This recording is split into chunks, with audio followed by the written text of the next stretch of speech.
Хайде сме в DM за Travel Size продукти. Започваме с балсамчетата за устни, които са със слънцезащита. Продължаваме с мокри кърпички, пачове на балея за очи и устни. Ето тази маска винаги си я взимам. Пачове на балея за почистване на лицето, олио и пилинг на балея. Любимият ми гел за вежди на Essence. Мини пакет тампони за грим.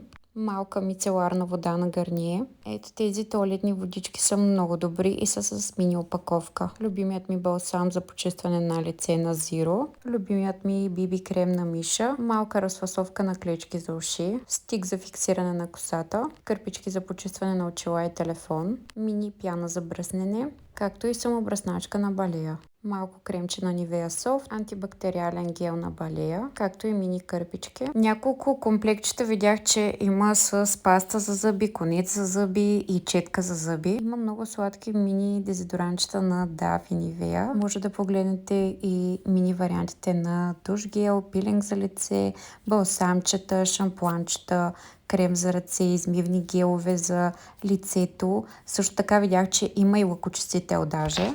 Както и мини вариант на лак за коса, сух шампуан, вода за уста, за мъжете също има, разбира се, както и за дечицата, както и слънцезащита.